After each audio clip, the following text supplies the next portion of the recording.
नमस्कार साथियों, good morning. आज हम यहाँ पर अबाउट एसआईएफ एक सेशन स्टार्ट करने जा रहे हैं और मैं यहाँ जैसा कि देख पा रहा हूँ, काफ़ी लोग यहाँ ज्वाइन हो चुके हैं और अभी काफ़ी लोग वेटिंग में भी हैं। ज्वाइनिंग चल रही है सबकी। तो आज हमारा मोटिव है सेबी के द्वारा एक एसआईएफ जो फंड लॉन्च किया गया है, एसआईएफ इंट्रोड्यूस किया गया है, उसके बारे में समझेंगे हम। उसके ऐसा क्यों लाया गया, उसके क्या रेगुलेशंस हैं, हमारे लिए उसकी क्या इम्पोर्टेंस है, हम कैसे उसमें काम कर सकते हैं as a distributor, as a client हमारे लिए क्या उसमें एक नई चीज़ होगी, आने वाले टाइम में इसकी क्या इम्पोर्टेंस रहेगी, ये सब चीज़ें समझेंगे और कंक्लूजन पे कि हम कैसे इसको डिस्ट्रीब्यूट कर पाएंगे हमारे क्लाइंट्स के लिए, वो भी एक यहाँ पर समझने वाली बात होगी। आई होप मेरा वीडियो आपको मिल रहा होगा, वीडियो और ऑडियो। आप चैट बॉक्स में लिख सकते हैं। Thank you. एसआईएफ के बारे में आज हम यहाँ समझेंगे कि क्यों ये एसआईएफ लाया गया। तो देखिए, एसआईएफ के बारे में हम कोई ज़्यादा पुरानी बात तो नहीं करेंगे, लेकिन 1 साल पहले सेबी ने एक इशारा कर दिया था, न्यू एसेट क्लास इंट्रोडक्शन की बहुत ज़रूरत है।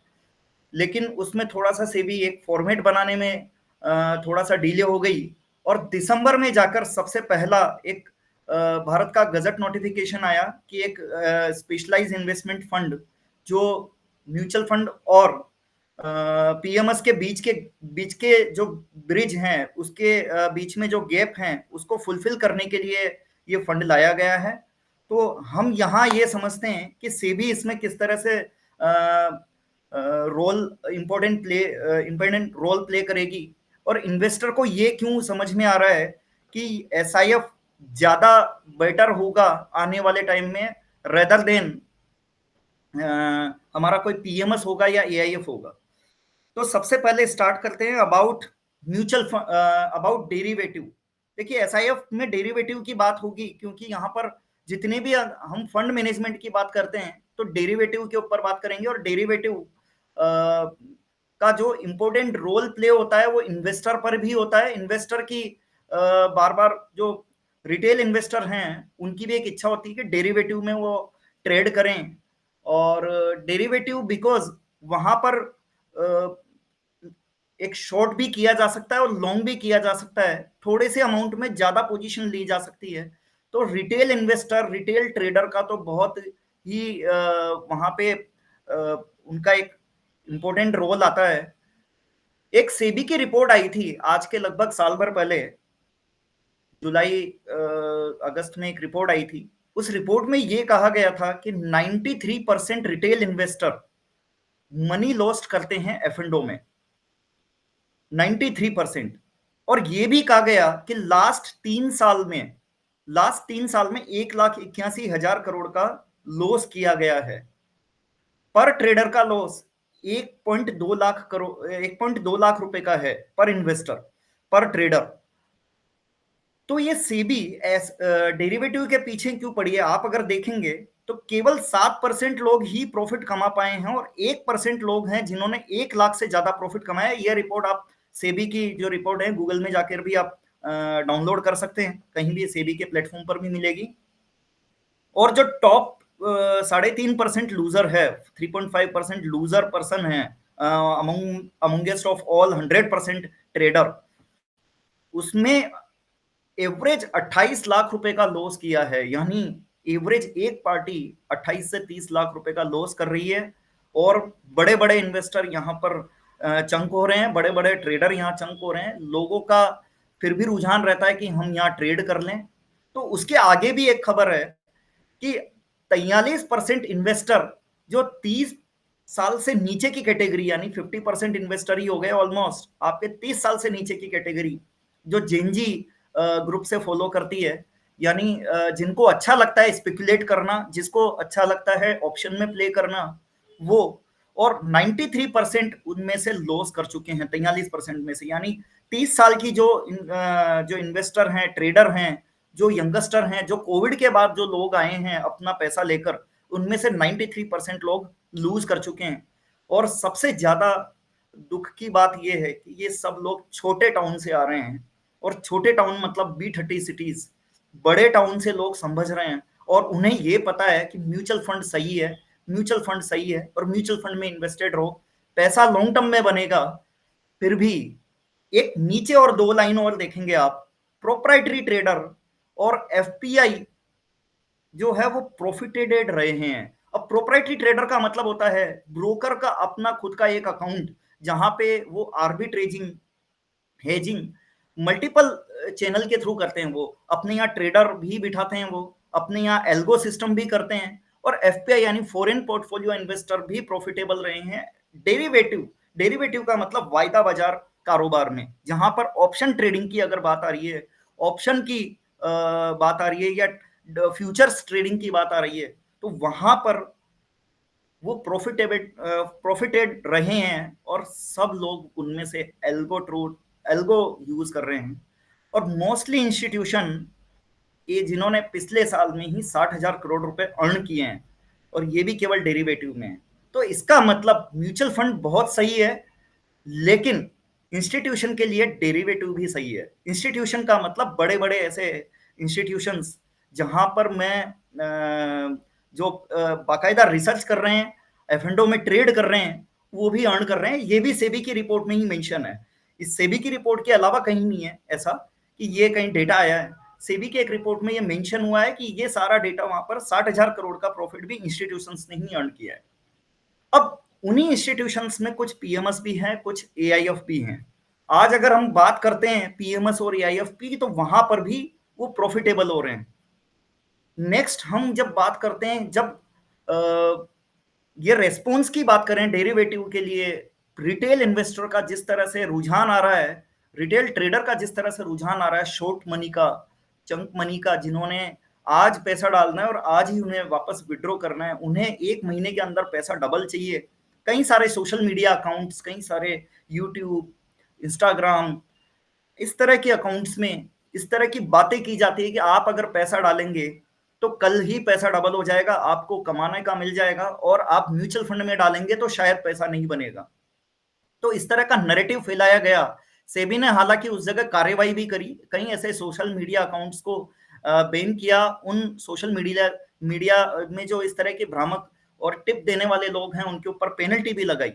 लेकिन उन्होंने एक चीज और करी, रिटेल इन्वेस्टर यहाँ कम से कम आए, और जो एक्रीडिटेड इन्वेस्टर हैं या जो एचएनआई इन्वेस्टर हैं, उनका ही रुझान रहे ऑप्शंस के ऊपर या डेरिवेटिव के ऊपर। तो उन्होंने सबसे पहला किया कि जो लोड साइज है वो 15 से 20 लाख रुपए की मिनिमम रख दी गई। एक वैल्यू जो लोड साइज की रखनी होती है। लोड साइज का मतलब जब हम डेरिवेटिव की पढ़ाई करेंगे, जब हम बात करेंगे, तब ये आपको समझ में आएगा। लोड साइज का मतलब यहां समझिए कि एक कॉन्ट्रैक्ट अगर कोई डेरिवेटिव में ट्रेड करने जाएगा तो उसको 15 लाख रुपए या 20 लाख रुपए का ही मिनिमम कॉन्ट्रैक्ट लेना पड़ेगा। अर्लियर कुछ जब टाइम पहले, कोविड के पहले, ये लगभग 2 लाख रुपए का ही एक कॉन्ट्रैक्ट हुआ करता था, जो कि आज 20 लाख रुपए का एक कॉन्ट्रैक्ट हो चुका है। और इसी डेरिवेटिव में निफ्टी भी होती है, कॉल पुट भी होती है, हेजिंग भी होती है, सभी तरह की स्टॉक फ्यूचर भी होते हैं, स्टॉक ऑप्शंस भी होते हैं। कुछ एक्सचेंज यानी एनएससी और बीएससी दोनों एक्सचेंज, यहां पर मैं उनकी बात करूंगा। इन्होंने अपने डेरिवेटिव के ज्यादा से ज्यादा ट्रेड हो, उनके ट्रेड के लिए वीकली ऑप्शन लॉन्च कर दिए गए थे। इन वीकली ऑप्शन के जरिए ट्रेडिंग बहुत ज्यादा एडवांस होने लगी, बहुत ज्यादा तेजी से बढ़ने लगी। लोगों में बहुत ज्यादा शॉर्टन मनी का चस्का आने लगा, और लोग बहुत ज्यादा पैसा लगाने लगे शॉर्टन मनी के जरिए। तो इन्होंने, सेबी ने क्या किया, वीकली ऑप्शन कॉन्ट्रैक्ट यहां से रिमूव करवा दिए गए। ओनली एक इंडेक्स को छोड़कर बाकी सब जगह वीकली ऑप्शन छुड़वा दिए गए कि वीकली ऑप्शन नाम का कोई ऑप्शन नहीं होगा। अब आपको करना है तो मंथली ऑप्शन होंगे। मंथली ऑप्शन की जगह से, वजह से आपका आगे कॉन्ट्रैक्ट जो होगा वो कम से कम ट्रेड होगा, लोग ज्यादा इंटरेस्टेड नहीं होंगे।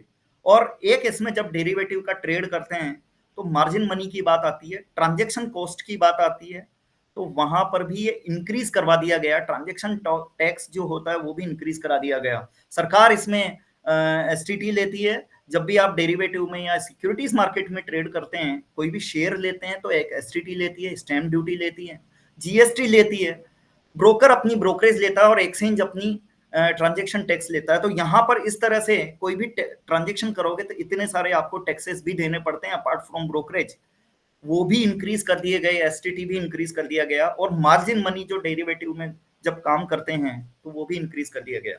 तो आप ये देख रहे हैं कि अपार्ट फ्रॉम इतना सारा लॉस हो रहा है, फिर भी सेबी ये कहती है कि आप ऑप्शन में या फ्यूचर में काम तो करो, लेकिन ये भी चीज को नोट कर लो कि हमने ये प्रिकॉशंस अपना लिए हैं कि छोटे इन्वेस्टर नहीं आएंगे।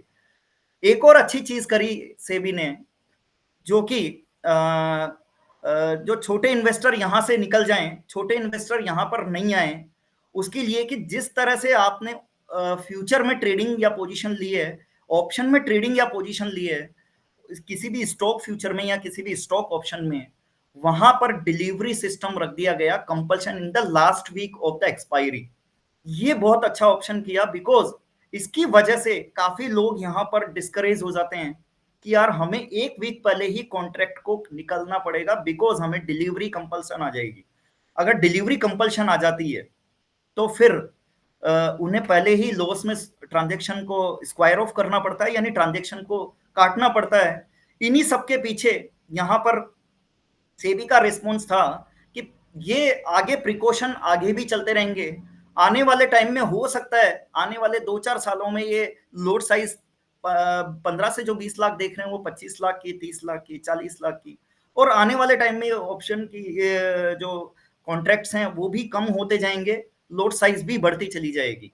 लेकिन फिर भी लोगों का, रिटेल इन्वेस्टर का रुझान, लोगों को ये तो पता है कि डेरिवेटिव में पैसा बड़ा जल्दी आ सकता है, लेकिन आपको ये चीज समझनी होगी, ये पैसा सिर्फ इंस्टीट्यूशन या प्रोप्राइटरी ट्रेडर्स या एफपीआई लोगों के बीच में ही जा रहा है, जो बेसिकली अपना एल्गो रिसर्च, अपनी ट्रेडिंग वहां वो इंट्रोड्यूस करते हैं और अपने ट्रेडिंग से वो बहुत ज्यादा अर्न कर रहे हैं। और वो स्टॉक मार्केट में कोई भी ट्रेड करेगा तो एक इन्वेस्टर का पैसा दूसरे इन्वेस्टर की जेब में जाएगा, ये तो आप समझिए, ये तो होना है।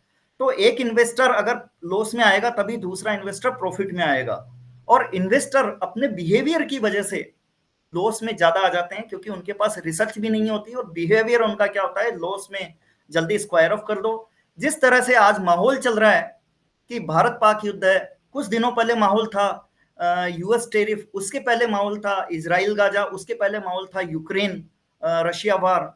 ये माहौल हर साल कुछ न कुछ चलता रहेगा।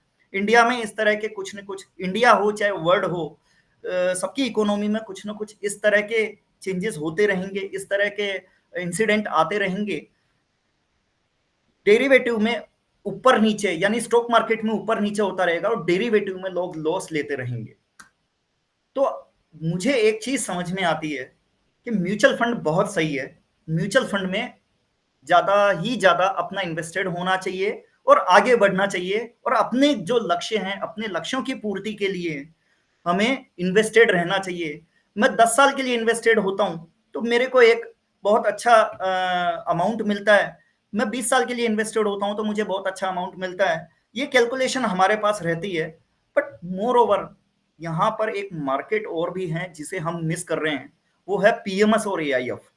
पीएमएस और एआईएफ में बेसिकली रुझान क्यों रहता है, क्योंकि यहाँ फंड मैनेजर अपना जो पोर्टफोलियो है डेरिवेटिव के जरिए हेज कर लेते हैं पीएमएस और एआईएफ में। इवन वो अगर उन्हें लगता है कि हेज नहीं करना है, किसी को नेकेड शॉर्ट करना है, पूरे पोर्टफोलियो से एग्जिट करना है, लिक्विड में होना है, तो यहाँ पर उनके पास लिमिटेड रेस्ट्रिक्शन होती है। इंस्टेड ऑफ म्यूचुअल फंड में एक रेस्ट्रिक्शन होती है, डेरिवेटिव में वो ज्यादा काम नहीं कर सकते। तो आइए देखते हैं कि कौन कितना काम कर सकता है। तो म्यूचुअल फंड के बारे में हम ये समझते हैं। तो आप लोग यहाँ काफी लोग ज्वाइन हो चुके होंगे, आई थिंक आप लोगों को ये सुनाई दे रहा होगा। तो आगे मैं स्टार्ट कर रहा हूँ अबाउट म्यूचुअल फंड में इस तरह का जो डेरिवेटिव का जो रिस्ट्रिक्शन है वो कितना है। तो परमिटेड डेरिवेटिव तीनों में सेम है, यानी म्यूचुअल फंड हो, चाहे एआईएफ हो, चाहे पीएमएस हो, वो equity, debt, currency, commodity, any kind of derivative वहां यूज कर सकते हैं। एक और चीज, म्यूचुअल फंड ऑप्शन में भी ट्रेड कर सकते हैं, बट पर्पस उनका सिर्फ ये रहेगा, हेजिंग और आर्बिट्रेज। हेजिंग और आर्बिट्रेज, हेजिंग का मतलब अपने पोर्टफोलियो को वो अप टू द 100% तक वो हेज कर सकते हैं और 100% तक आर्बिट्रेज पोजीशन में जा सकते हैं। बट लिसन, अगर कोई नया फंड ऐसा है जहां पर सेबी से एसआईडी में, जब भी कोई म्यूचुअल फंड लॉन्च होता है तो फंड मैनेजर एसआईडी के जरिए सेबी से परमिशन लेता है। एसआईडी यानी scheme scheme information disclosure. SID के जरिए अगर उसने डेरिवेटिव में ट्रेड करने या हेजिंग करने या आर्बिट्रेज की अगर परमिशन नहीं ली है, तो उसे पहले परमिशन यानी अपने एसआईडी को एडिट करवाना पड़ेगा, वहां से अप्रूवल लेनी पड़ेगी, 30 दिन का इन्वेस्टर को टाइम देना पड़ेगा कि मैं आपके इस पोर्टफोलियो में डेरिवेटिव यूज करूंगा। आपको अगर एग्जिट करना है तो without any exit load you can exit, आप एग्जिट कर सकते हैं। अगर मेरे डेरिवेटिव यूज करने से आपको कोई प्रॉब्लम नहीं है तो बने रह सकते हैं। तो वो उसे एक इन्वेस्टर को इंटीमेशन देनी पड़ेगी आफ्टर 30 डेज ही वो from approval of SEBI. After 30 days ही एक जो फंड मैनेजर है डेरिवेटिव में यूज यानी ट्रांजेक्शन कर सकता है। एक और चीज यहां पर डेरिवेटिव में स्पेकुलेशन और ट्रेडिंग नहीं कर सकता, यानी इंट्राडे बिल्कुल नहीं कर सकता, स्पेकुलेशन नहीं कर सकता। लेट सपोज अगर उस फंड मैनेजर को लगता है कि मेरे पास में फाइनेंशियल सेक्टर में पोजीशन बहुत ज्यादा है, फाइनेंशियल सेक्टर तो अच्छा चलेगा, लेकिन आईटी सेक्टर मेरे को अच्छा नहीं लगता, मेरे को आईटी सेक्टर यहां से डाउन लगता है, तो उसे यहां पर परमिशन नहीं है कि आईटी सेक्टर को ब्लैंक शॉर्ट कर दे और बेच दे। ब्लैंक शॉर्ट में आपको ये थोड़ी सी टर्मिनोलॉजी थोड़ी सी टिपिकल लग रही होगी, लेकिन आगे आप देखेंगे जब ये डेरिवेटिव का यूज आएगा तब इसके लिए इंपॉर्टेंट होगा कि शॉर्ट लॉन्ग ये सब चीजें क्या है। और लीवरेज यहां बिल्कुल भी नहीं होती है, एक्सपेक्ट हेजिंग में जितनी लीवरेज होती है यहां पर कुछ भी अलाउड नहीं है। हेजिंग में जितनी पोजीशन है आपकी इक्विटी की उतना ही आप हेज कर सकते हैं, उससे ज्यादा नहीं कर सकते। तो यहां पर कवर्ड कॉल ऑप्शन ही अलाउड है, यानी कॉल पुट में काम करेंगे वो भी सिर्फ हेजिंग के पर्पज से करेंगे। नेकेड शॉर्ट पोजीशन यहां पर एक नीचे लाइन लिखी गई है, नेकेड शॉर्ट पोजीशन ये बिल्कुल नहीं कर सकते। अब पीएमएस और एआईएफ यहां पर बड़ा इंटरेस्टिंग है, पीएमएस और एआईएफ में डेरिवेटिव यहां यूज कर सकते हैं और एक वर्ड है यहां पर स्पेकुलेशन के लिए भी यूज कर सकते हैं। इसमें कोई केपिंग भी नहीं है, इनफैक्ट अलग अलग पीएमएस अपने इंटरनल लिमिट सेट कर सकता है। सेबी की तरफ से कोई बहुत बड़ा केपिंग नहीं है, यानी यहाँ सेबी की तरफ से मॉडरेट रिस्ट्रिक्शन रहती है, बहुत ज्यादा रिस्ट्रिक्शन नहीं होती है कि किसी भी फंड मैनेजर की पोजीशन क्या है, चाहे वो कैश में है, चाहे डेरिवेटिव में है, चाहे इक्विटी में है, चाहे वो ऑप्शंस में है, वहां बहुत ज्यादा उसका कंट्रोल नहीं होता है। तो पीएमएस यहाँ पर डेरिवेटिव में भी ट्रेड कर सकते हैं, लॉन्ग शॉर्ट पोजीशन वो यूज कर सकते हैं। एआईएफ भी यूज कर सकते हैं। एआईएफ में मल्टीपल कैटेगरीज हैं, कैटेगरीज 1, कैटेगरीज 2, कैटेगरीज 3, अलग अलग कैटेगरीज के अकॉर्डिंगली अलग अलग डेरिवेटिव यूज ले सकते हैं। और यहाँ पर उनके कैटेगरी अनुसार अलग अलग फ्लेक्सिबिलिटी भी है और लिवरेज भी है। कैटेगरी 3 में मैक्सिमम 2x का लेवरेज सेबी द्वारा अलाउड है, परमिशन है, और डिपेंड ऑन कि सेबी कैटेगरी 2 में भी कुछ लिमिटेड रिस्ट्रिक्शन के साथ अलाउड है। अब ये समझिए यहां पर मिनिमम इन्वेस्टमेंट 1 करोड़ का होता है, यहां इन्वेस्टमेंट मिनिमम 50 लाख रुपए का होता है पीएमएस के लिए। और जब म्यूचुअल फंड की बात करता हूं तो वहां डेरिवेटिव का तो बहुत लिमिटेड यूज होता है, स्पेकुलेशन के पर्पज से नहीं हो सकता, तो लिमिटेड यूज होता है। मुझे म्यूचुअल फंड 500 रुपए से, 250 रुपए से या 100 रुपए से भी चालू कर सकता हूं। कुछ कुछ एएमसीज में आपके 100 रुपए से भी म्यूचुअल फंड चालू की जा सकती है। लेकिन पीएमएस को अगर मैं डेरिवेटिव में जाना चाहता हूं, क्योंकि इंस्टीट्यूशंस तो प्रॉफिट अर्न कर रहे हैं, मार्केट गिरेगा तो भी प्रॉफिट कमा रहे हैं, जिस तरह की मार्केट अनसर्टेनिटी रोज देखने को मिलती है, जिस तरह की मार्केट डाउन होने की या मार्केट अप होने की जो अपॉर्चुनिटीज रोज देखने को मिलती है, रिसेंटली हमने देखा, थोड़ी देर में एक स्टेटमेंट आया हमारा सीज फायर हो गया, थोड़ी देर में एक स्टेटमेंट आया कि सीज फायर का वायलेशन हो रहा है। इस जगह डेरिवेटिव में स्पेकुलेशन बहुत ज्यादा तेजी से होता है। अगर ये अपॉर्चुनिटी आज एक छोटे तो नहीं लेकिन छोटे से मध्यम इन्वेस्टर, मध्यम श्रेणी के इन्वेस्टर को भी मिलती है, तो वो ज्यादा अल्फा जनरेट करने की क्षमता रख सकते हैं। हालांकि अगर ये पोजीशन लोगों के सामने होगी, मध्यम श्रेणी के इन्वेस्टर के पास भी लोगों के सामने अगर ये पोजीशन रखी जाएगी, तो रिस्क तो ज्यादा होगी, और जहां रिस्क होगी रिटर्न आने के चांसेस भी ज्यादा होंगे।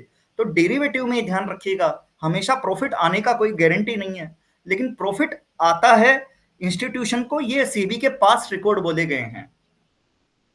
अब सही क्या है, मुझे 50 लाख के ऑप्शन में नहीं जाना, क्योंकि मेरे पास है ही नहीं। मेरे पास 1 करोड़ का ऑप्शन तो बचता ही नहीं है। आप में से हर मैक्सिमम कितने डिस्ट्रीब्यूटर होंगे, ये आप कमेंट बॉक्स में लिखिएगा। आप कितने लोग होंगे जिन्होंने पीएमएस या एआईएफ अपने एयूएम का, म्यूचुअल फंड एयूएम का 10% से ज्यादा सेल किया होगा? 10% तो छोड़िए, आप 5% से ज्यादा सेल किया होगा।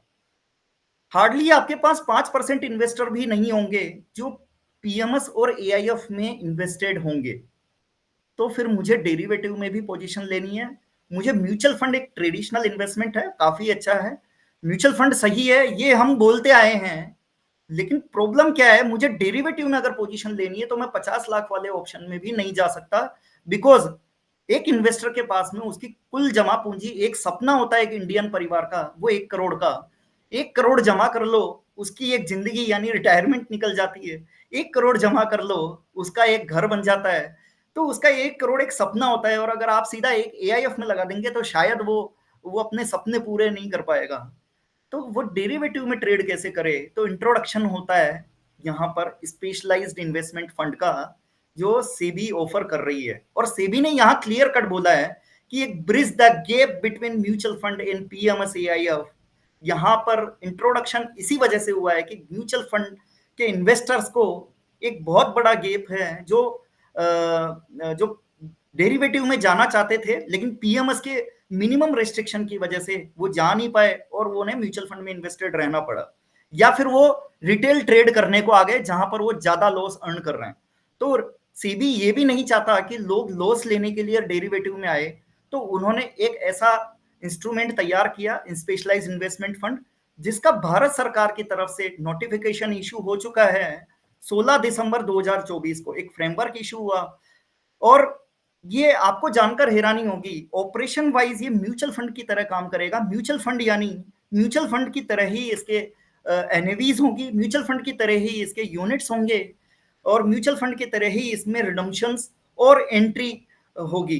क्लोज एंडेड भी हो सकती है, ओपन एंडेड भी हो सकती है, और इंटरवल फंड भी हो सकती है।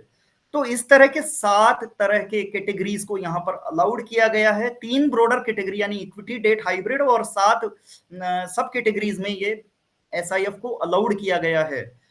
और ये भारत सरकार का गजट नोटिफिकेशन जो आप स्क्रीन पर देख रहे हैं, इस गजट नोटिफिकेशन के जरिए अपने म्यूचुअल फंड रेगुलेशन 1996 में ये अमेंडमेंट किया गया है कि यहाँ पर विशेष निवेश फंड, अगर आप यहाँ देख रहे हैं सेकंड पेज पर, विशेष निवेश फंड यहाँ पर इंट्रोड्यूस कर दिया गया है। और विशेष निवेश फंड में 2 चीजें हैं, एक तो कोई भी रिटेल इन्वेस्टर आएगा और एक एक्रीडेटेड इन्वेस्टर आएगा। एक्रीडेटेड यहाँ पर एक ऐसा इन्वेस्टर है जिसको ये सब चीजें बिल्कुल अच्छी एजुकेशन मिली हुई है, उसको सारी चीजों की नॉलेज है, वहां पर उसको विदाउट लिमिट इन्वेस्टिंग की परमिशन दी गई है। विदाउट लिमिट का मतलब वो 10 लाख से नीचे का इन्वेस्टमेंट कर सकता है। और रिटेल इन्वेस्टर जो भी कोई आना चाहे, एचएनआई इन्वेस्टर कोई भी इन्वेस्ट करना चाहे, उसका इन्वेस्टमेंट मिनिमम 10 लाख रुपए का रहेगा। अब यहां सेबी ने अपना एक गाइडलाइन इशू करी फरवरी में। ये फरवरी की एक गाइडलाइन है, एक सर्कुलर है, 27 फरवरी 2025 को, ये सर्कुलर नंबर आपकी स्क्रीन पर है। ये गाइडलाइन इशू करी, यहां पर इन्होंने पूरी बाइफर्केशन दे दी कि एक्रीडेटेड इन्वेस्टर क्या होगा, और 10 लाख रुपए का जो इन्वेस्टमेंट है वो पर स्कीम नहीं होगा, पर एएमसी होगा। पर एएमसी का मतलब, अगर एक असेट मैनेजमेंट कंपनी अगर 3 तरह के प्लान इशू करती है, तो 3 तरह के प्लान में टोटल इन्वेस्टमेंट पर पैन कार्ड 10 लाख रुपए का होगा। वो वो चाहे तो 2.5 लाख रुपए 4 स्कीम में इन्वेस्टेड हो सकता है, 5-5 लाख रुपए 2 स्कीम में इन्वेस्टेड हो सकता है। और इसकी एसआईडी और एप्लीकेशन का जो फॉर्मेट है वो भी इशू कर दिया गया 11 अप्रैल 2025 को इस सर्कुलर के जरिए। यहाँ पर इन्होंने डिटेल्ड एक जो अपनी रेगुलेशन पॉलिसी है वो यहाँ पर इंट्रोड्यूस कर दी गई। इस भारत सरकार की पॉलिसी के जरिए भी और यहाँ पर भी इन्होंने एक चीज भी यहाँ पर मेंशन करी है, जो भी विशेष निवेश फंड कंपनी लेकर आएगी उस कंपनी को बिल्कुल अलग होना पड़ेगा, उसकी वेबसाइट अलग होनी पड़ेगी। देखा, उसमें हम आगे जाते हैं। तो सबसे पहले क्राइटेरिया रखा यहाँ पर, जो एसआईएफ में अपनी एक म्यूचुअल फंड कंपनी रजिस्टर करने जा रही है उसका एक क्राइटेरिया है। तो दो क्राइटेरिया रखे गए हैं, दोनों क्राइटेरिया में जो भी अवेलेबल होगा, एएमसी किसी भी क्राइटेरिया में अपना एप्लीकेशन सेबी को सबमिट कर सकती है। तो पहला क्राइटेरिया रूट वन, दूसरा criteria route two. Route one, हालांकि आपके पास काफी लोगों से ये इंफॉर्मेशन और मैसेज जरूर आ गया होगा कि इस तरह के एसआईएफ लॉन्च हो रहे हैं। और आपको एक चीज और बता दूं, एक एएमसी ने अप्लाई कर दिया था और उसके दो फंड इशूड भी हो, मतलब उन्होंने सेबी की अप्रूवल मिल चुकी है और बहुत जल्दी वो इशू भी करने वाले हैं। अब यहाँ एक एएमसी को दो रूट के जरिए परमिशन मिल सकती है, रूट वन या रूट टू, आइदर और, दोनों में से एक रूट वो फॉलो कर सकता है। तो पहला उसका 3 साल का मिनिमम ऑपरेशन पीरियड हो, ये जनरली सभी एएमसीज का मिलेगा। दूसरा, इसी रूट वन में 10,000 करोड़ का एवरेज एयूम हो लास्ट 3 साल। ऐसा नहीं हो कि पिछले के पिछले साल 5,000 करोड़ था, आज अगर 8,000 करोड़ है और इस साल 10,000 करोड़, नहीं, तीनों साल का एवरेज निकाल लिया जाए, 10,000 करोड़ से ऊपर का आयु होना चाहिए। और रेगुलेटरी एक्शन पिछले 3 साल में उस एएमसी के अगेंस्ट में नहीं होना चाहिए। और रेगुलेटरी एक्शन के भी उनकी एक गाइडलाइन है जो डिटेल सर्कुलर में दी गई है, उसी क्लोजेस के तहत अगर रेगुलेटरी गाइड एक्शन अगर लिया गया है तो वो एएमसी अप्लाई ही नहीं कर सकती। तो रेगुलेटरी अगर एक्शन लिया गया है तो वो रूट टू में भी अप्लाई नहीं कर सकता, ये भी समझिए। रेगुलेटरी एक्शन यानी कंप्लायंस को सबसे ऊपर रखा गया है। यहां पर सेकंड में ऑप्शन क्या है, इन केस अगर उसके पास 10,000 करोड़ का अयूम नहीं है तो फिर वो एक सीआईओ अपॉइंट करे जो वेल क्वालिफाइड हो, 10 साल पुराना एक्सपीरियंस हो, 10-12 साल पुराना एक्सपीरियंस हो, और उस सीआईओ ने कम से कम 5,000 करोड़ से ऊपर का अयूम मेंटेन किया हो। Second, additional fund manager, CIO के अंडर में जब फंड मैनेजर आएंगे, फंड मैनेजर जो अपॉइंट करेंगे वो 3 साल का एक्सपीरियंस मिनिमम होगा। और एक एक फंड मैनेजर जो भी अपॉइंट करेंगे, जो भी आने वाले इसमें फंड मैनेजर होंगे, उन फंड मैनेजर का एक्सपीरियंस 3 साल से ऊपर हो, 500 करोड़ से ऊपर का अयूम वो मिनिमम मेंटेन किया हो, मैनेज किया हो। इस आइदर और दोनों सिचुएशन के बेसिस पर वो एसआईएफ अपना एप्लीकेशन लगा सकते हैं। सेबी इसको रिव्यू करेगी और परमिशन देगी। तो आपकी एसआईएफ एक बार कंपनी दूसरी फॉर्म करनी पड़ेगी जो पैरेलल आपकी म्यूचुअल फंड कंपनी है उससे डिफरेंट है। और आपकी जो एसआईएफ कंपनी होगी, एसआईएफ की असेट मैनेजमेंट कंपनी होगी, वो डिफरेंट होगी। इसके आगे क्या क्या रेगुलेटरी उन्होंने फ्रेमवर्क दिए गए हैं वो भी हम इसको समझते हैं। एसआईएफ में क्या बोला है कि 10 लाख रुपए का पर पेन अक्रॉस स्ट्रेटजीज, यानी एक एएमसी के अंदर अगर 4 तरह की स्कीम चलती है तो एक पैन कार्ड पर 10 लाख रुपए तक का मिनिमम इन्वेस्टमेंट चाहिए। और हर एसआईएफ में 25% पोजीशन अनहेजिंग की रह सकती है, नेकेड शॉर्ट रह सकती है, यानी मार्केट नीचे जाने पर भी एसआईएफ कमा सकते हैं। ये चीज इन्होंने मेंशन कर दी है। Portfolio flexibility moderate to high है। म्यूचुअल फंड में पोर्टफोलियो फ्लेक्सिबिलिटी बहुत रेस्ट्रिक्टेड होती है, बिकॉज वहां सीबी का बहुत ज्यादा कंट्रोल होता है, बहुत ज्यादा प्रेशर होता है। लेकिन यहाँ थोड़ा सा मॉडरेटली हाई कर दिया गया है। यहाँ पर इतना फ्लेक्सिबिलिटी है, यानी हाई फ्लेक्सिबिलिटी और मॉडरेट फ्लेक्सिबिलिटी भी है। और रेगुलेशन मॉडरेट रखा गया है, रेगुलेशन को इतना हाई नहीं रखा गया है। रेगुलेशन क्यों हाई नहीं रखा गया है वो भी हम आगे समझते हैं। यहाँ पर टोटल, जैसा कि मैंने पहले बोला था कि टोटल 3 ब्रोडर कैटेगरी अलाउड है। पहला equity, second debt, third is hybrid. Equity के अंदर 3 सब कैटेगरीज, यानी equity long and short, equity top ex long and short, sector rotation top long and short fund. Debt में भी debt long and short, sectorial debt long and short. Sectorial debt long and short एक ये नई category introduce कर दी गई है जो अभी तक म्यूचुअल फंड में भी नहीं थी। अभी तक और जो आप कैटेगरी देख रहे हैं वो सब म्यूचुअल फंड में भी है। हाइब्रिड में भी same, active asset allocator mutual fund में भी अवेलेबल होते हैं और hybrid long short mutual fund में भी अवेलेबल होते हैं। ये केवल एक कैटेगरी यहाँ पर sectorial debt long and short, यहाँ पर एक नई कैटेगरी है। तो टोटल इसके बारे में डिटेल समझते हैं कि डिटेल इसमें क्या क्या है। Equity long and short flexi cap category के टाइप ही है। यहां पर मिनिमम 80% इक्विटी रहेगी, ये सेबी की गाइडलाइन में है। मिनिमम 80% की इक्विटी रहेगी, 20% पोजीशन वो कहीं भी ले सकते हैं फंड मैनेजर, और एनएवी और रिडम्पशन डेली बेसिस पर होगी। यहाँ रिडम्पशन फ्रीक्वेंसी मैं लिख रहा हूं, इससे आप समझिए कि जहां रिडम्पशन फ्रीक्वेंसी डेली बेसिस पर अवेलेबल होगी तो वहां डेली बेसिस पर एनएवी भी पब्लिश होगी। ये सेबी ने बोला है कि रिडम्पशन फ्रीक्वेंसी डेली बेसिस पर अवेलेबल हो। ये क्लोज एंडेड भी हो सकते हैं, ओपन एंडेड भी हो सकते हैं। एग्जिट लोड यहाँ सेबी एएमसी लगा सकती है अपने अलग अलग फंड्स पर।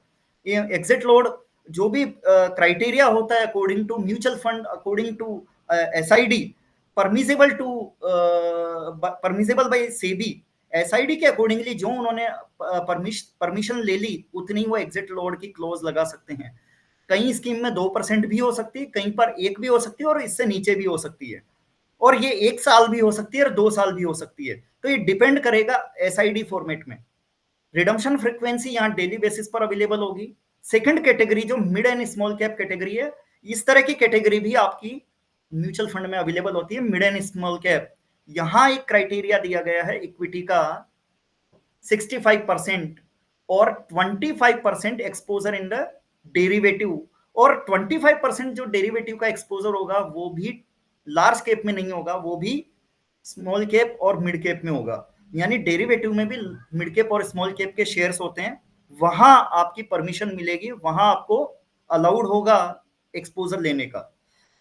अब दोनों आपने देखी होगी, इक्विटी और long and short, equity top X, इन दोनों में एक कंपनी में अगर कोई इन्वेस्टेड होगा, यहां एक मॉडरेट क्यों रखा गया है ये भी समझिए। अगर कोई कंपनी में इन्वेस्टेड होगा, म्यूचुअल फंड में 10% की एक कंपनी में इन्वेस्टिंग की लिमिट होती है, वहीं पे एसआईएफ में एक कंपनी में 15% तक की लिमिट रख दी गई है। 15%, एक फंड मैनेजर एक कंपनी में 15% तक की पोजीशन ले सकता है। एक सेक्टर में वो 25% तक की पोजीशन भी ले सकता है। यहाँ पर ये उनको अलाउड कर दिया गया है। तीसरा कैटेगरी है यहाँ पर sector rotation long and short. Sector rotation में 80% जो है आपकी 4 मैक्सिमम सेक्टर में डाइवर्सिफाइड हो सकती है इक्विटी, और डेरिवेटिव में आप 25% शॉर्ट कर सकते हैं। अब ये 25% शॉर्ट करने की जो पोजीशन है ये नेकेड शॉर्ट है, और इस शॉर्ट में केवल एक स्क्रिप्ट नहीं हो सकती। इसमें ये ध्यान रखिएगा, अगर आपने कोई आईटी सेक्टर शॉर्ट करना है तो सारा आईटी सेक्टर शॉर्ट करना है सेक्टर रोटेशन के अंदर। आपको अगर ऑटो सेक्टर शॉर्ट करना है तो सारा ऑटो सेक्टर शॉर्ट करना होगा जो डेरिवेटिव में अवेलेबल है। ऐसा नहीं है कि केवल एक स्क्रिप्ट में शॉर्ट पोजीशन ले ली गई। वेटेज मैक्सिमम एक स्क्रिप्ट में 15% हो सकती है, और अदर में वो मिनिमम में कोई भी वेटेज ले सकते हैं। तो वेटेज अलग अलग हो सकती है, लेकिन उसको स्क्रिप्ट सारी लेनी पड़ेगी। अकॉर्डिंग टू बेंचमार्क वेटेज लेने की जरूरत नहीं है, उसको डेरिवेटिव में भी हर तरह की फ्लेक्सिबिलिटी यहाँ पर भी अवेलेबल होगी। बट एक स्क्रिप्ट में 15% से ज्यादा पोजीशन नहीं होगी, और उसको अगर सेक्टर रोटेशन में भी शॉर्ट करना है तो अक्रॉस ऑल जितनी भी स्टॉक्स हैं उसमें शॉर्ट करना पड़ेगा। अब जिस तरह के इक्विटी में डेरिवेटिव होता है उसी तरह से डेट में भी डेरिवेटिव होता है। डेट में भी डेरिवेटिव ट्रांजैक्शंस होते हैं। डेट के ट्रांजैक्शन जो बेसिकली सन 2011 में एक्सचेंज के जरिए, सेबी के जरिए एक परमिशन मिली थी। इंटरेस्ट रेट डेरिवेटिव का एक सेगमेंट लॉन्च हो गया था सन 2011 में, और उसके बाद से इंटरेस्ट रेट डेरिवेटिव में भी ट्रांजैक्शन होने लग गए। तो इंटरेस्ट रेट डेरिवेटिव में भी 25% शॉर्ट की यहाँ परमिशन मिली है। पहला यहाँ कैटेगरी दी गई है डर्ट लॉन्ग शॉर्ट फंड।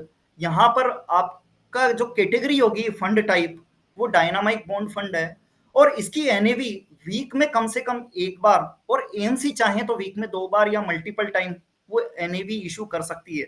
यहाँ पर सेबी ने यहाँ पर लीवरेज दी है कि मिनिमम आपको वीक में एक बार तो आपको रिडम्पशन फ्रीक्वेंसी यानी आपको एनएवी डिस्प्ले करनी पड़ेगी ताकि रिडम्पशन हो। तो ये ध्यान रखिएगा, ये ज्यादा लिक्विड नहीं है म्यूचुअल फंड की तुलना में। म्यूचुअल फंड T+1 में आपका रिडम्पशन दे देते हैं डेट फंड में, यहाँ पर T+7 तो आपकी आ सकती है डिपेंडिंग अपॉन द जो एनएवी की डेट है, वहां से आपने रिडम्पशन डाला है कितना आपको टाइम लगेगा आपको पैसा आने में, तो डेली बेस पर एनएवी नहीं आने वाली। नेक्स्ट कैटेगरी इसमें आपकी सेक्टोरियल डेट फंड। ये सेक्टोरियल डेट फंड, जैसा कि मैंने पहले भी बोला था, सेक्टोरियल डेट फंड ये पहली बार लॉन्च हुआ है, पहली बार म्यूचुअल फंड के इतिहास में भी पहली बार ही देखने को मिलेगा। ये देखते हैं किस तरह से परफॉर्मेंस देगा। यहाँ पर कैटेगरी किस तरह से काम कर रही है कि डेट कैसे हो, जैसे कि टेलीकॉम सेक्टर का डेट हो, आपके इंफ्रास्ट्रक्चर के डेट्स हों, या फिर उसके अलावा एनर्जी सेक्टर के डेट्स हों, आईटी सेक्टर के डेट हों, तो ये अलग अलग सेक्टोरियल वाइज, फार्मा सेक्टर के डेट हों, मैन्युफैक्चरिंग सेक्टर के डेट्स हों, अलग अलग सेक्टर पे भी डेट फंड इशू हो सकते हैं। और वहां पर मैक्सिमम मिनिमम 2 सेक्टर में आपको इन्वेस्टेड होना पड़ेगा फंड मैनेजर को, और 75% एक सेक्टर में, और मिनिमम 75% इन्वेस्टेड होना पड़ेगा डेट सेक्टर में। यहाँ पर अनहेज्ड पोजीशन में यहाँ पर भी 25% अलाउ कर दी गई, और एनएवी यहाँ पर आपको वीक में एक बार देनी पड़ेगी, और एक बार ही आपका रिडम्पशन अलाउड होगा। नेक्स्ट आपका हाइब्रिड फंड। हाइब्रिड में भी आपका एक्टिव असेट अलोकेटर और hybrid long and short. Active asset allocator multi asset category का फंड है, जहां पर fund manager equity, debt, REIT, commodity, currency, जहां पर मल्टीपल पोजीशन ले सकता है, और शॉर्ट पोजीशन इन किसी में भी जो भी डेरिवेटिव पोजीशन है वहां पर 25% कर सकता है। और इसकी एनएवी वीक में 2 बार डिस्प्ले करनी पड़ेगी, 2 बार रिडम्पशन दे सकते हैं एएमसीज। ये मल्टी एसेट कैटेगरी को रिप्लेस करेगा ये फंड। और नेक्स्ट है बैलेंस एडवांटेज फंड, जो सभी एमसीज के पास में मोस्टली होता है। यहाँ पर hybrid long and short fund, hybrid long and short में भी आपका इक्विटी कैटेगरी में 25%, डेट कैटेगरी में 25%, मिनिमम इन्वेस्टमेंट। देखिए ये हाइब्रिड है तो इक्विटी में भी इन्वेस्टमेंट होगा, डेट में भी होगा। मल्टी एसेट अलोकेटर जहां पर आता है, या एक्टिव एसेट अलोकेटर जहां भी आता है, वहां पर आपकी कमोडिटी और रीट भी शामिल हो जाएंगे।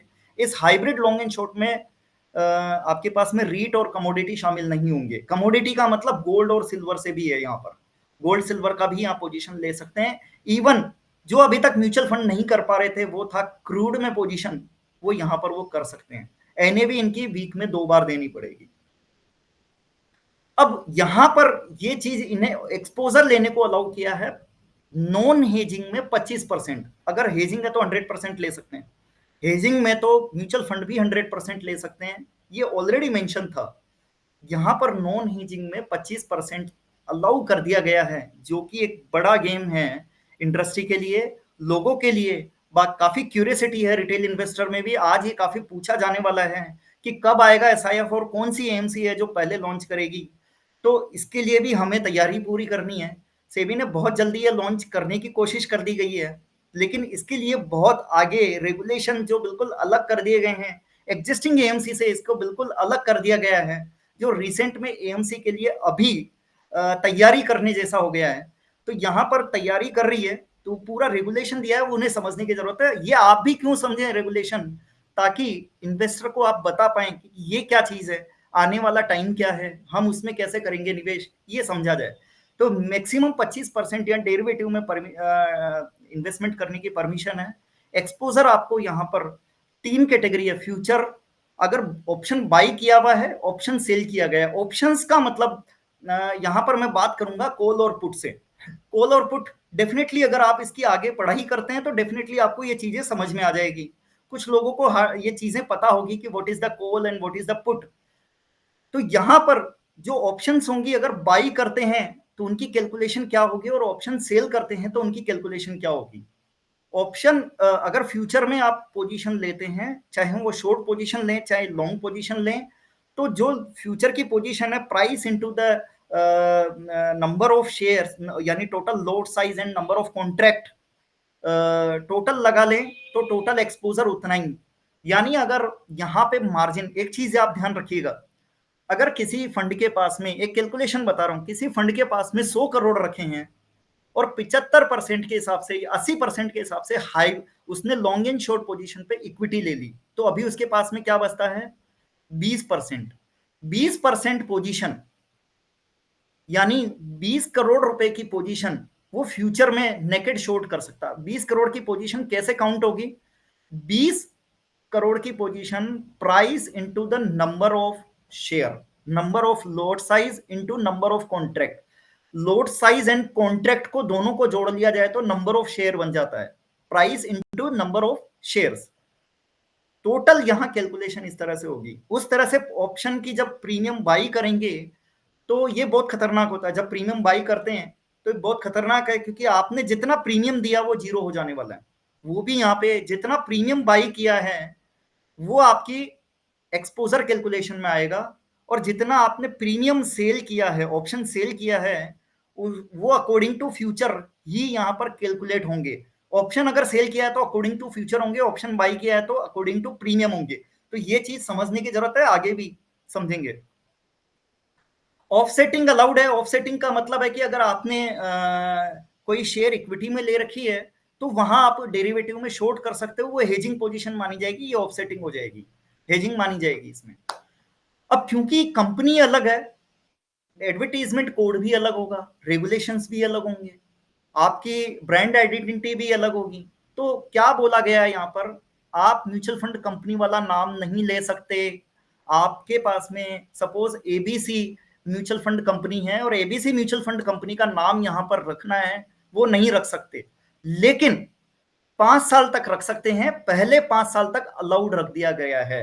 इसमें ये नीचे लिख देना पड़ेगा, brought to you by so and so mutual fund, brought to you by. तो 5 साल तक ये फ्रेज यूज कर सकते हैं, लेकिन म्यूचुअल फंड की आइडेंटिटी से इसको दूर रखना पड़ेगा, क्योंकि इन्वेस्टर को कहीं धोखा नहीं हो जाए कि ये म्यूचुअल फंड है कि एसआईएफ है। तो म्यूचुअल फंड बेसिकली क्या है, लॉन्ग टर्म और छोटे इन्वेस्टरों के लिए रखा गया है। एसआईएफ थोड़े रिस्की इन्वेस्टरों के लिए रखा गया है। तो यहां पर इसकी ब्रांड आइडेंटिटी डिफरेंट रखी है। और एसआईएफ का जो नाम है वो मिसलीड करता हुआ नहीं होना चाहिए, गारंटीड रिटर्न देता हुआ नहीं होना चाहिए, और किसी भी मार्केटिंग टेक्टिक्स में प्रोहिबिटेड है। ये सब चीजें वहां पर एक गाइडलाइन रखी गई है। और सबसे इंटरेस्टिंग चीज, mutual fund is subject to market risk. Please read all offer document before carefully, offer document carefully before investment. यहाँ पर टैग लाइन बदल दी गई है, स्टैंडर्ड डिस्क्लेमर जो है वो बदल दिया गया है। Standard investment in the specialised investment fund involve relatively higher risk including potential loss of capital, liquidity risk, and market volatility. Please read all investment studies related document carefully before making investment decision. ये जो disclaimer है बड़े शब्दों में देना पड़ेगा, और इसमें ना तो कोई आप डिलीशन कर सकते हैं ना एडिशन कर सकते हैं। ये डिस्क्लेमर एज इट इज देना पड़ेगा। ये सेबी के सर्कुलर में आप देख लीजिएगा, 27 फरवरी का जो सर्कुलर है, एज इट इज उसमें ये वर्डिंग है, वहीं से ये कॉपी किया गया है। तो आप कोई यहाँ पे स्टैंडर्ड डिस्क्लेमर में क्लियर कट लिखा गया है कि ये हायर रिस्क है, लॉस ऑफ कैपिटल है, आप अपने इन्वेस्टमेंट डिसीजन को पहले चेक कर ले। मिनिमम थ्रेश होल्ड अगेन आपसे बता रहा हूं, यहां 10 लाख का रखा गया है। 10 लाख से नीचे का इन्वेस्टमेंट अलाउड ही नहीं होगा। एग्जिस्टिंग म्यूचुअल फंड में निवेश कर रखा है वो अलाउड नहीं होंगे, उसकी काउंटिंग नहीं होगी। आपकी म्यूचुअल फंड कंपनी में वो इन्वेस्टेड है वो अलाउड नहीं होंगे। आपके पेन लेवल पर अक्रॉस स्ट्रेटेजीज में 10 लाख रुपए का इन्वेस्टमेंट आना चाहिए। वो 10 लाख रुपए यहाँ पर मिनिमम एक इन्वेस्टमेंट के इन्वेस्टर के साथ में आ सकता है। सिस्टमेटिक इन्वेस्टमेंट प्लान भी अलाउड है, एसडब्ल्यूपी भी अलाउड है और एसटीपी भी अलाउड है।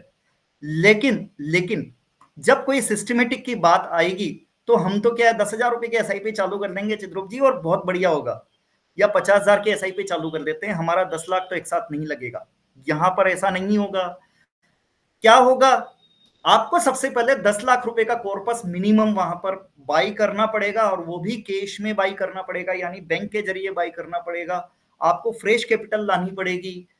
आप किसी, जैसे पीएमएस में होता है कि आप अपनी शेयर पोर्टफोलियो दे दो, वो यहाँ अलाउड नहीं होगी। आपको फ्रेश कैपिटल देनी पड़ेगी, तब जाके आप यहाँ पर एसआईपी कर सकते हैं। एसडब्ल्यूपी तब अलाउड होगी जब 10 लाख रुपए से नीचे का आपका प्रिंसिपल अमाउंट नहीं हो। 10 लाख से ऊपर का प्रिंसिपल अमाउंट हो तो एसडब्ल्यूपी भी कर सकते हो। एसटीपी में ध्यान रखना पड़ेगा कि जब आपका प्रिंसिपल अमाउंट 10 लाख रुपए का है तो एक इन्वेस्टमेंट से दूसरे इन्वेस्टमेंट में जा सकते हैं, उसमें कोई दिक्कत नहीं है। लेकिन म्यूचुअल फंड में ये एसटीपी नहीं होगी। एसटीपी केवल एक एसआईएफ से दूसरे एसआईएफ फंड में ही जाएगी। तो एसआईपी भी जब होगी जब 10 लाख रुपए का मिनिमम लमसम आ जाएगा, उसके बाद आप एसआईपी कर लो। मिनिमम 10 लाख रुपए का कॉर्पस मेंटेन करोगे तो एसडब्ल्यूपी कर लो, और एसटीपी जब आप मिनिमम 10 लाख रुपए का कॉर्पस मेंटेन कर लो, एसटीपी कर लो। अगर आपको रिडम्पशन करना है तो अलाउड ही नहीं है, और इन्वेस्टर चाहे तो पूरा रिडीम कर ले, लेकिन पार्शियल रिडीम अलाउड नहीं है। लेकिन अगर उसने इन्वेस्टेड किया 15 लाख रुपए, वो 5 लाख रुपए वाला जो फंड है उसकी यूनिट्स जो है 5 लाख रुपए वाली यूनिट्स वो रिडीम कर सकता है। यहां पर दो चीज थ्रेशोल्ड दी गई है, एक तो एक्टिव ब्रीच और एक होता है पैसिव ब्रीच। एक्टिव ब्रीच और पैसिव ब्रीच आपने दो ब्रीच देखी होगी। एक्टिव ब्रीच बिल्कुल अलाउड नहीं है, और पैसिव ब्रीच अलाउड है। चाहे तो वो 10 लाख रुपए का फंड 9 लाख रुपए रह जाए, चाहे 8 लाख रुपए रह जाए, वो इन्वेस्टर चाहे तो पूरा विड्रॉ कर ले, कोई प्रॉब्लम नहीं है, और इन्वेस्टर चाहे तो इन्वेस्टेड रहें, वहां भी कोई प्रॉब्लम नहीं है।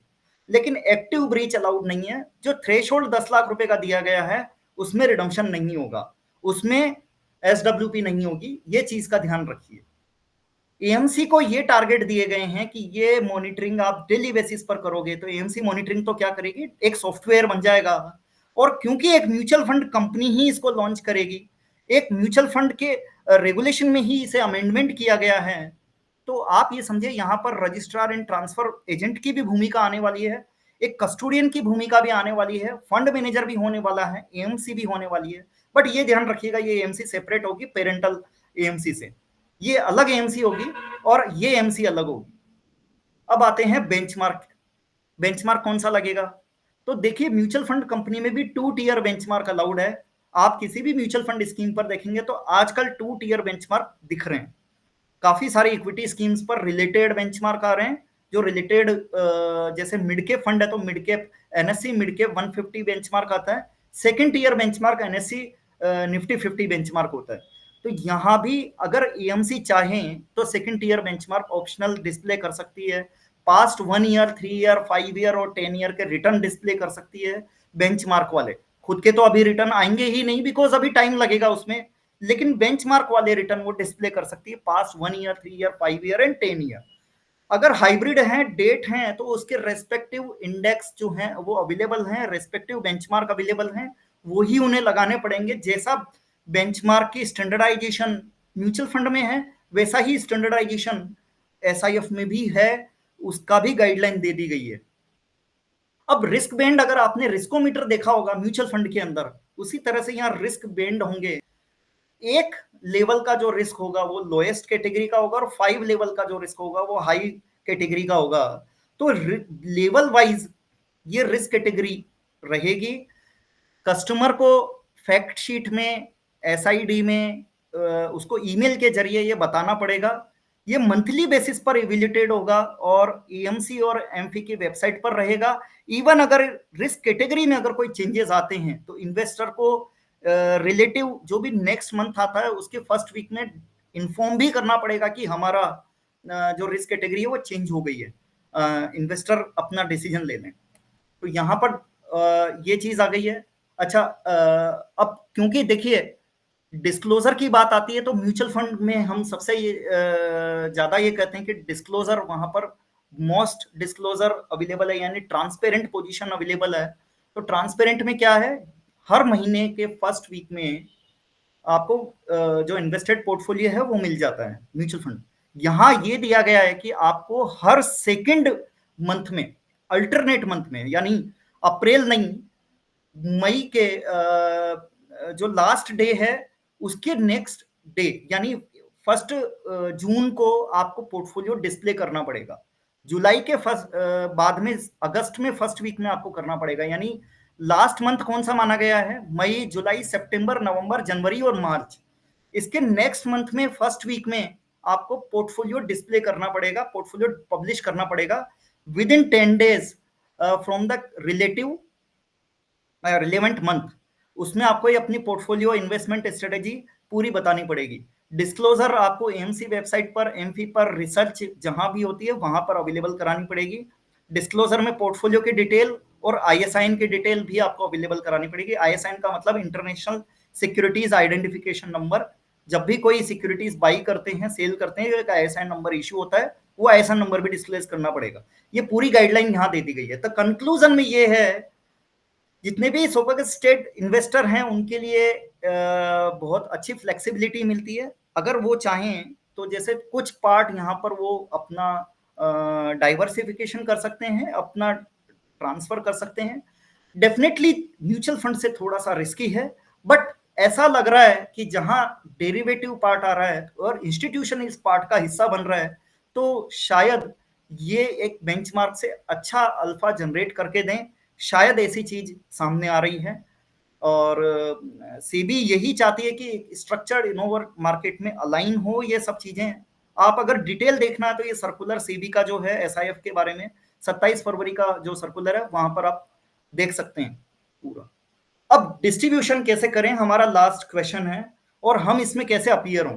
तो जो भी डिस्ट्रीब्यूटर हैं, जो भी आप एडवाइजर हैं, डिस्ट्रीब्यूटर हैं, ब्रोकर हैं, ट्रेडर हैं, जो भी आप अपने क्लाइंट को अगर आप एसआईएफ बेचना चाहते हैं, तो देखिए यहां पर भी म्यूचुअल फंड के जैसा रेगुलर और डायरेक्ट अवेलेबल होगा ऑप्शन। मे भी आज ये क्लियरिटी नहीं दिखी मुझे, पूरे सर्कुलर में ये चीज नहीं दिखा, लेकिन ये क्लियरिटी भी सेबी जल्दी दे देगा। तो रेगुलर और डायरेक्ट दोनों ऑप्शन अवेलेबल हो सकते हैं पूरे। अब अगर कोई रेगुलर ऑप्शन आप बेचेंगे तो डेफिनेटली एग्जाम पास करना पड़ेगा। म्यूचुअल फंड में जब आप म्यूचुअल फंड सेल करते हैं तो सेबी ने क्या एग्जाम कर रखा है, एनआईएसएम 5A। अगर आप पीएमएस बेचते हैं तो पीएमएस वाला एक एग्जाम है एनआईएसएम का। उसी तरह से अगर आप एआईएफ बेचते हैं तो अभी हाल फिलहाल के लिए एआईएफ में छूट दे दी गई, लेकिन एआईएफ के लिए भी एआईएफ का एग्जाम है।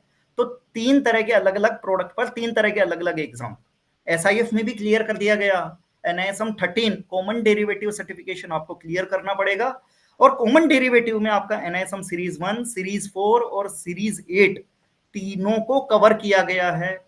ये एक सिंगल एग्जाम तीनों डेरिवेटिव एग्जाम पर डिपेंड होगा। अब यहाँ 3 एग्जाम आपको अलग अलग नहीं देने हैं। मैंने ये तीनों एग्जाम अलग अलग क्रैक कर रखे हैं। कॉमन डेरिवेटिव मैं खुद अपीयर कर चुका हूँ, मतलब अपीयर यानी डेट ले चुका हूँ। 2-3 दिन में मेरी डेट आने वाली है, क्योंकि डेट बहुत रेयर मिल रही है। 3 घंटे का एग्जाम है, इसको समझ लेते हैं। 3 घंटे का एक एग्जाम है, 150 क्वेश्चन है, तो मुझे डेट मिली नहीं। 3 दिन बाद मेरा एक एग्जाम है, ये मैं क्रैक कर लूंगा, बहुत ज्यादा दिक्कत नहीं आएगी। Currency derivative, interest rate derivative और इक्विटी डेरिवेटिव मेरे 2005 से इक्विटी डेरिवेटिव क्लियर है, 2009 से करेंसी डेरिवेटिव क्लियर है, 2011 से मेरा इंटरेस्ट रेट डेरिवेटिव क्लियर है। तो मेरा रेगुलर चला आ रहा है, मेरा वहां से क्लियरिटी ऑलरेडी है। अब ये कॉमन डेरिवेटिव देना है, ये भी मैं बहुत जल्दी दे दूंगा, ये चल रहा है। अब आपको भी अगर ये बेचना है तो कॉमन डेरिवेटिव का सर्टिफिकेशन क्लियर करना पड़ेगा। अलग अलग एग्जाम नहीं दे सकते, एक ही एग्जाम देना पड़ेगा। इससे एक और फायदा है, अगर कोई आप टर्मिनल चलाते हैं, किसी ब्रोकर के यहाँ अथोराइज पर्सन बनने का एग्रीमेंट करते हैं, तो भी आपको कॉमन डेरिवेटिव का एग्जाम एप्लीकेबल हो जाएगा। आप चाहें तो इक्विटी डेरिवेटिव चलाएं, चाहें तो करेंसी डेरिवेटिव चलाएं, चाहें तो इंटरेस्ट रेट डेरिवेटिव चलाएं। आप कॉमन डेरिवेटिव कर लेते हैं तो अथोराइज पर्सन के लिए भी वो सर्टिफिकेट एप्लीकेबल हो जाएगा, और एसआईएफ बेचते हैं तो भी कॉमन डेरिवेटिव का सर्टिफिकेशन एप्लीकेबल हो जाएगा। एमपी को ये बोला गया है कि सारी कंप्लायंस आप बनाएं। यहां पर ये इंटरेस्टिंग है, नोट करने वाली बात है कि एमपी को बोला गया है कि आप सारी कंप्लायंस बनाएं, बिकॉज एमपी जो म्यूचुअल फंड डिस्ट्रीब्यूटर को ही अभी अपने मेंबर बना चुका है, वही म्यूचुअल फंड डिस्ट्रीब्यूटर ये प्रोडक्ट आगे बेचेंगे। तो एमपी को ही ये जो बोला गया है, टारगेट दिया गया है कि आप अपनी कंप्लायंस जो है, डिस्ट्रीब्यूटर जो भी बनेंगे इसके, उन तीनों एग्जाम देख लीजिए, उसके साथ ही आए और उसके साथ रजिस्ट्रेशन करें और इसकी मेंबरशिप बना लें।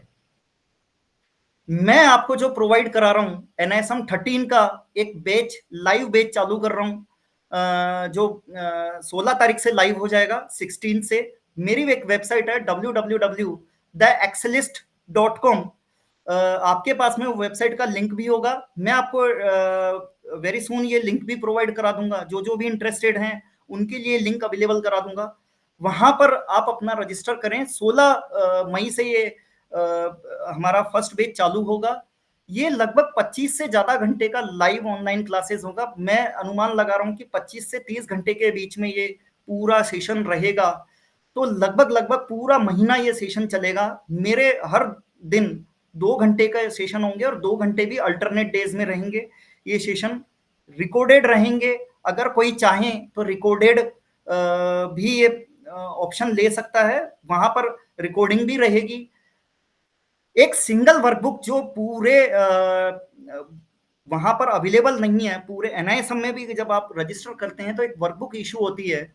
तो 300 पेज की वर्कबुक आपको यहाँ इसकी मिलेगी, एनआईएसएम सीरीज 1 की, सीरीज 4 की भी लगभग 250 पेज की, सीरीज 8 की भी आपको लगभग 300 साढ़े 300 पेज की। इस तरह से 900 पेज की वर्कबुक यहाँ आपको अलग अलग पढ़ने की जरूरत नहीं है। एक सिंगल वर्कबुक मैंने बना दी गई है, बिल्कुल आपको कॉमन डेरिवेटिव के लिए सिंगल वर्कबुक अवेलेबल होगी with reference to all other, यानी हर पेज के अनुसार मैंने रेफरेंस भी दिया है। केस स्टडीज, ग्लोसरीज भी अवेलेबल कराइए उसी वर्कबुक में।